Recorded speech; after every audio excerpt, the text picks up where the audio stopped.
and it is a very special episode because I am joined by Professor Jeffrey Sachs. Professor Sachs is a university professor and director of the Center for Sustainable Development at Columbia University. He's also the president of the UN Sustainable Development Solutions Network. Hi, Professor Sachs. Thanks so much for joining me this afternoon. Great to be with you, Danny. Thanks a lot. Yes. Well, let's get right into it. You know, I've been following work for quite a while, and recently you have been speaking on prominent forums. You've been writing articles about NATO's dangerous role in the conflict that's currently occurring in Ukraine. And recently at Common Dreams, you've talked about this glimmer of hope for peace. And I wanted to ask you if you could talk about the context in the history that led us to this point in Ukraine, and what is this glimmer of hope that you're seeing? Maybe we can just go back 1 year when President Putin made demands on the Western countries, especially the United States. And they were stop the enlargement of NATO, was the most basic of all. Do not try to move NATO forces, a U.S.-led military alliance, into Ukraine and into Georgia, as all U.S. governments since 2008 have committed to do. There were two other issues that Putin put on the table regarding Ukraine. One was Russia's continued hold on Crimea. That has a big story to it, of course. And the second was a resolution of the crisis in the Donbass, which was always a point of difficulty in Ukraine since independence, actually, because of the very high proportion of ethnic Russians living in eastern Ukraine in the two Donbass oblasts. And in 2015, after the first phase of this war had broken out, there was the Minsk II agreement to try to address the Donbass crisis. And Putin was saying Ukraine didn't implement that. Europe, which was guarantor of the agreement, didn't guarantee the agreement. This needs to be solved. So all in all, a year ago, three issues were put on the table. Those same issues were on the table in March, when it looked like Russia and Ukraine would reach some kind of agreement about a month after the invasion started on February 24th. Of course, one can go back many years to key events that were part of why these three issues loom so large, back to 2014, when a pro-Russian president was overthrown in an insurrection, in effect, in which the U.S. government participated. One can go back to 2008, when George W. Bush Jr. at the Bucharest NATO summit said and pushed all of the other members of NATO to commit to expanding NATO to Ukraine and Georgia. Or you could take it back to 1990, when the United States and Germany in particular promised to President Mikhail Gorbachev that as the Soviet Union was disbanding its military alliance, the so-called Warsaw Pact, NATO would not take advantage of that. And the famous phrase of the time was that NATO would not move 1 inch eastward. So you could view this crisis as having many antecedents. It has been building for years. The one thing I would advise everybody to understand very well is that the rhetoric in the mainstream Western media, that this is an unprovoked war that started on February 24th, 2022, is simply not accurate or helpful in understanding what's happening. The war actually broke out in February 2014, first of all, and it has many antecedents. And to recognize that is very helpful, because it helps to understand how we can get out of this mess. Danny, I don't hear you. I think Sorry about that. I was you muted. are. Yes, indeed. And I wanted to follow up on all that you said, because the Western mainstream media, U.S. mainstream media, just like U.S. foreign policy, is in laser focused on Russia and China, and spreading a lot of misinformation. And I wanted to ask you, what do you think is really behind this aggressive posture that the United States has taken toward Russia in relation to Ukraine and of course, to the region at large, and then China as well in Asia? What is behind this, do you think? Again, it depends where you start the story, but the anti-Russia feelings go back a century or more. In the United Kingdom, definitely 2 centuries. So there's a very long undercurrent of anti-Russian sentiment. And during the Cold War, Russia and the Soviet Union were equated. At the end of the Cold War, in a way, Russia was equated with what had been the Soviet Union in the American policymakers' mind. Russia was seen as an imperialist competitor of the United States, which is itself an expansionist power in many, many ways. We're the only country that has 800 overseas military bases in 80 countries, and American policymakers like to be everywhere. They like to meddle everywhere. They want to make sure that every government everywhere is friendly to U.S. interests, and if it's not, they often try to take out those governments. So the collisions have been going on for a very long time. Now, I myself personally came into this story 33 years ago when President Gorbachev, a magnificent person and a great statesman, was ending the Cold War by basically saying that the Central and Eastern European countries could go their way with democracy and elections. This was taking place step by step. I became the advisor to the Polish government, the first post-communist Polish government, in August 1989. And in 1990, I became an advisor to President Gorbachev's economic team. And I was inspired by Gorbachev's vision that we just needed a common home from Rotterdam to Vladivostok, was how he put it, from Western Europe to the very eastern end of this vast Soviet Union. And in 1990 and 91, I tried to mobilize financial help to the Soviet Union, which was in a very deep financial crisis and spiraling downward. Yet Gorbachev was democratizing and reforming. So I said, this is an occasion where financial help would make sense. That didn't happen. The idea was rejected by the White House and by the West. Then the Soviet Union was ended in December 1991, excuse me. And I became an economic advisor to President Yeltsin. And I had one main assignment, which was to try to help with financial stabilization, again, by trying to mobilize the kind of financial support that the West had given to Poland.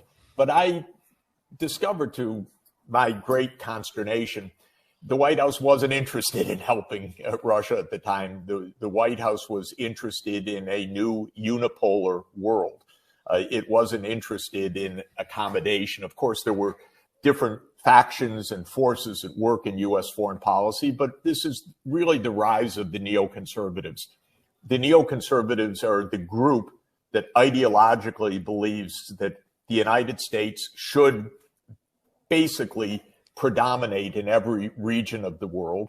It should call the shots. It should set the rules. It should not have any peer competitors in any region. And even what these neocons think are second-rate powers like Russia, which is an expression in effect that Obama used during his presidency, referring to Russia.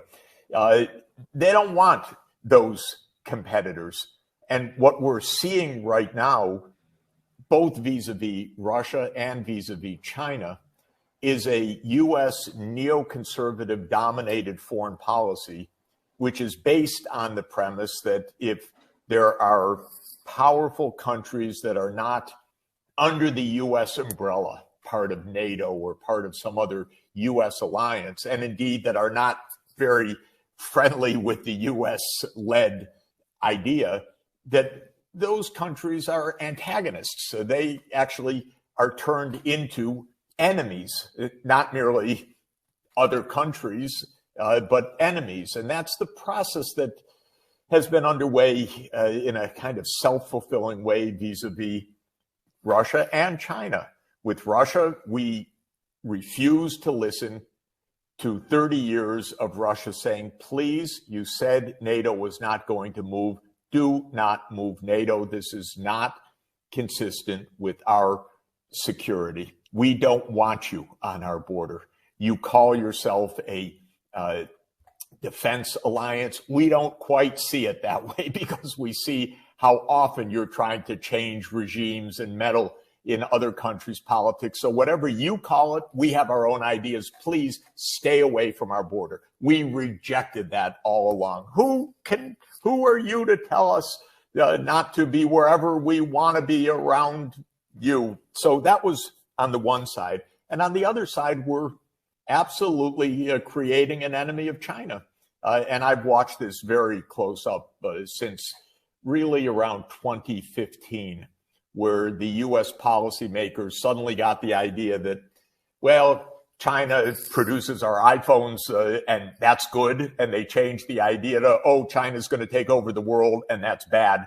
Now we have to contain China's rise. And so they're pulling out the old anti-Soviet playbook and trying to apply it to China. What this is doing in both cases is creating terrible global tensions, and in the case of Russia, a devastating war in which I interpret it as Ukraine being caught in the middle. Of course, Ukrainian leaders don't share my way of describing it. My Ukrainian friends do not. They say this is just pure Russian aggression.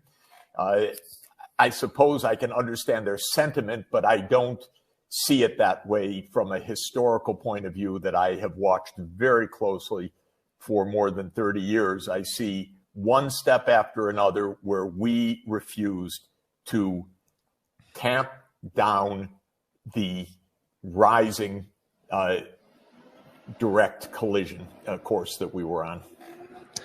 Well, I wanted to follow up that with your your take on China in particular, because you've been to China, you've spoken out a lot about China's rise, and you talked a lot just now about what the U.S. is saying about China, how it's demonizing China, and then creating this very dangerous policy agenda around this. What do people need to know about China, do you think, to deconstruct this misinformation that they're getting about China? Because, it feels like a lot of the U.S. population in particular has, only heard one side. They've only heard this kind of new Cold War orientation, but from the mainstream media, from their political class. What do you think people need to know about China to understand China's rise better? And just to say, not only have I been to China frequently since 1981, so that's 41 years now, often going many times a year with many former students who are in senior positions in government or in other parts of the economy, with the many discussions and study groups and academic work and conferences. So I've been watching China, and I've been rooting for China's escape from poverty for decades. When I first went to China in 1981, China was impoverished. And that was both striking and sad. It was also, I knew as an economist in development economics, anomalous from a long-term perspective, because for a lot of the last 2,000 years, China was one of the leading economies in the world, one of the leading civilizations, of course, on our planet for the last 2,000 years. And they had a horrible streak from 1839, when Britain invaded in the so-called First Opium Wars, through the end of the 19th century, and all the European imperialists, then Japan as an imperialist power, and Japan's invasion in the 1930s, and civil war and disaster, and China ended up impoverished. So from 1980 onward, after Deng Xiaoping opened China to reform and to market economics, China started to develop from a base of extreme poverty. And I watched that process for 4 decades. I watched it very close up. I visited all parts of China. I studied the issues. I gave my analysis and suggestions of different things to do. But mostly I marveled at China's remarkable progress.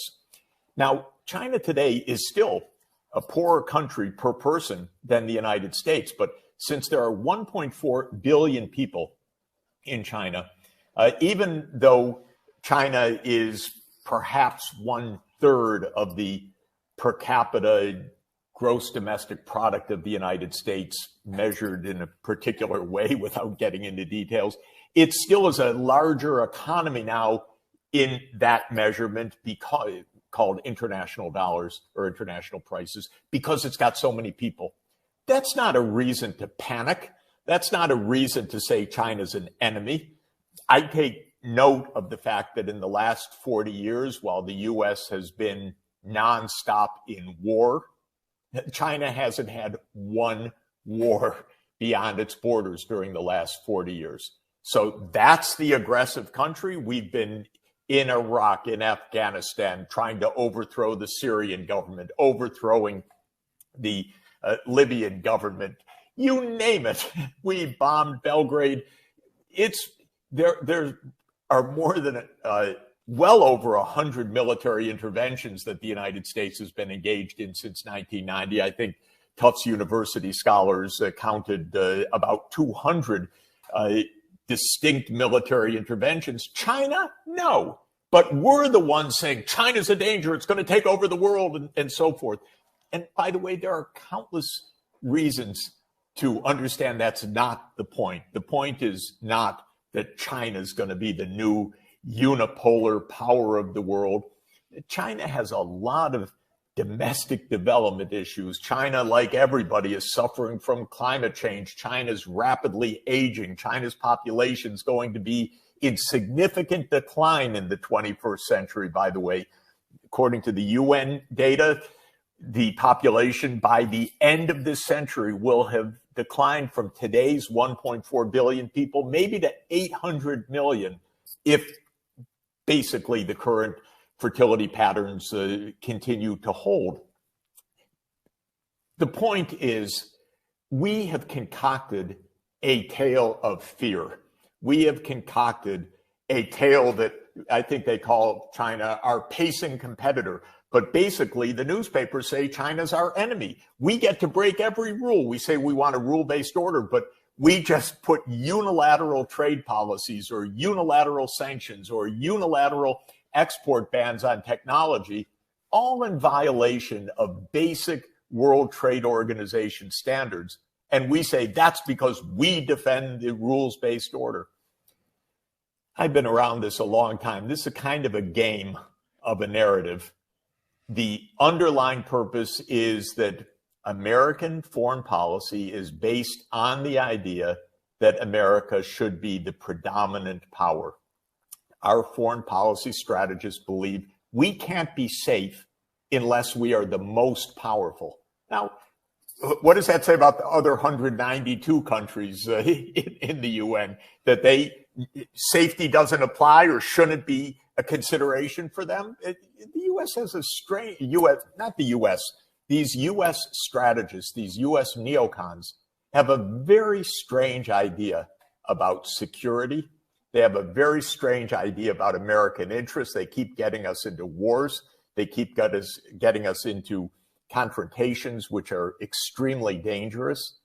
Why did Speaker Nancy Pelosi fly to Taiwan in the middle of all these tensions when the Chinese said, please don't come, please, this is not a good idea. Please don't raise tensions. Please abide by the one China policy. Please try not to let the temperatures get out of control. No, no, no. We have the right to go. I can go when I want. I'm Speaker of the House of the United States. There's no prudence, no sense.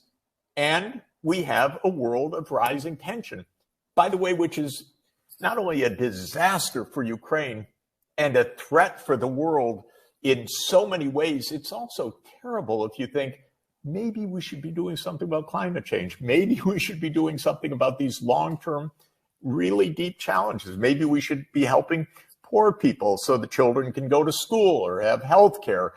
No, we need confrontation. And that's what bothers me. We are concocting these incredible dangers rather than talking to our counterparts. Yes, yes. And you know, you're an economist, Professor Sachs, and you have come out very firmly against sanctions. You were co-author of that landmark report on sanctions on Venezuela. And you've also talked a lot about sanctions on Syria. But sanctions has been a principal weapon in this aggressive posture the United States has taken toward, and the entire West really has taken toward, Russia and China. Russia is now the most sanctioned country in the world, and China has been facing deeper and deeper sanctions on areas like high technology and, of course, on these human rights issues in Xinjiang, etc.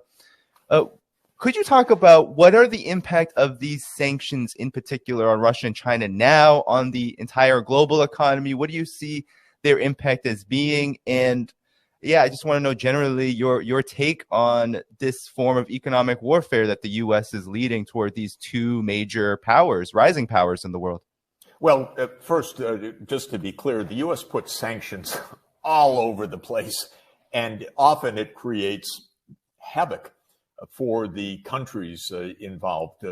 One of the biggest peacetime collapses in modern history is Venezuela, because of the comprehensive U.S. sanctions, which crushed the oil sector of Venezuela and crushed the Venezuelan economy. The idea was very clear. The idea was to try to overthrow President Maduro. Well, I don't think that's a legitimate aim of foreign policy, period. Why does the U.S. use sanctions? Because it's just the stroke of a pen of the president.